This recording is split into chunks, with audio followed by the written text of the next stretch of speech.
Saudara-saudari, Bapak Ibu, para oma opa dan rekan-rekan muda dan adik-adik sekalian, Shalom.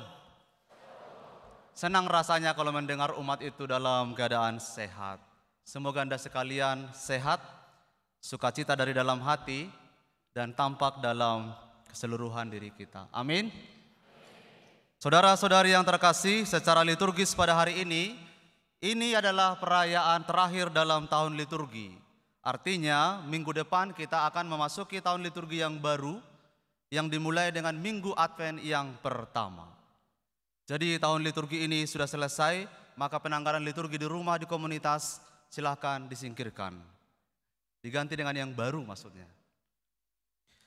Dan secara liturgis juga kita mau diingatkan oleh gereja bahwa Allah itu adalah awal dan akhir, Alfa dan Omega. Seluruh rangkaian perayaan suci kita sepanjang tahun dimulai dari Allah dan diakhiri, ditutup dengan Allah sendiri. Dan hari ini Yesus, Raja semesta alam, Raja setiap hati umat beriman. Sejak awal mula Allah adalah Raja di atas segala raja. Dia adalah pencipta segala sesuatu. Allah yang merancang, Allah yang membentuk dan menjadikan segala sesuatu di alam semesta ini. Tetapi Allah justru menyatakan diri sebagai Allah yang begitu dekat dengan manusia. Walaupun Allah adalah pencipta, Allah tidak menarik jarak dengan kita umat manusia. Nabi Yeskiel menubuatkan pada hari ini kepada kita bahwa Allah sungguh-sungguh Raja. Pada saat yang sama, Allah adalah sungguh gembala yang baik. Sebagai gembala, Allah digambarkan sebagai pribadi yang sungguh memperhatikan umatnya. Ia mencari domba-dombanya ketika domba itu tercerai dari kawanannya. Allah mencari yang hilang, membawa pulang yang sesat, membalut mereka yang luka, dan melindungi mereka yang gemuk dan kuat. Saudara-saudari yang terkasih, firman ini ingin menyatakan kebenaran kepada kita bahwa Allah itu adalah Raja, tetapi Raja yang bukan hanya bertakhta di atas singgasana, Raja yang bukan hanya mengejar suatu kesuksesan, ambisi semata, tetapi Raja yang menggembalakan bangsanya, Raja yang menggembalakan umatnya, Raja yang solider, Raja yang turut menderita bersama dengan bangsanya. Saudara-saudari yang terkasih, kiranya Nabi Yeskiel ini hendak mewartakan juga kepada kita bahwa Allah sebagai Raja adalah Allah yang berbelas kasih. Kesabarannya tidak berkesudahan. Maka kita tidak boleh memahami perikop hari ini, memahami Allah yang datang sebagai hakim, yang menghakimi umat yang baik dan yang jahat, umat yang suci dan umat yang ternoda. Bukan hanya untuk melihat itu, tetapi mari kita melihat lebih dalam bahwa Allah itu Bapa yang berbelas kasih, yang menyambut orang yang berdosa, yang membuka hatinya bagi orang-orang yang mau bertobat. Maka kalau dikatakan dalam bacaan pertama, Allah itu sebagai hakim yang memilah domba yang baik antara domba dan kambing. Saya dulu berpikir Bapak Ibu, saya pikir bacaan itu hanya menegaskan mana domba, mana kambing. Ternyata dalam domba juga ada kawanan juga yang membandel. Ada juga yang tidak setia. Makanya dikatakan dalam bacaan pertama itu, Allah sebagai hakim, dia juga menjadi hakim di antara kawanan domba dan juga di antara kawanan kambing-kambing itu. Secara simbolis menunjukkan kepada kita bahwa dalam kawanan umat beriman sekalipun ada orang-orang yang tidak selalu setia kepada Allah. Maka perlu dipisahkan di antara mereka itu. Saudara-saudari, pewartaan Injil hari ini sungguh mengejutkan kita bahwa Allah sebagai raja itu sudah nyata dalam diri Tuhan kita Yesus Kristus. Mengejutkan karena raja yang besar itu, raja yang agung mulia itu justru mengidentikan dirinya, menyamakan dirinya bukan hanya dengan kita, tetapi orang yang paling hina dari antara kita. Satu kebenaran yang membutuhkan permenungan lebih dalam dari kita dan juga kerendahan hati untuk mengerti kebenaran firman ini. Lebih mudah kita untuk mengerti Tuhan sebagai Raja yang duduk di atas singgasana.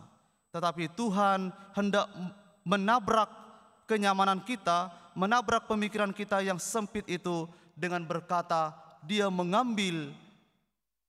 mengidentikan dirinya dengan orang-orang yang paling hina di antara kita. Tuhan akan menganugerahkan hidup kekal kepada kita atau tidak, tergantung dari kepedulian kita pada orang-orang yang sedemikian ini. Orang-orang yang paling hina dalam kehidupan ini. Mari kita bertanya sejenak, siapakah mereka ini? Dikatakan dalam Injil suci hari ini, mereka adalah yang lapar, yang haus, yang sakit, yang telanjang, yang hadir sebagai orang asing, dan mereka yang ada di dalam penjara.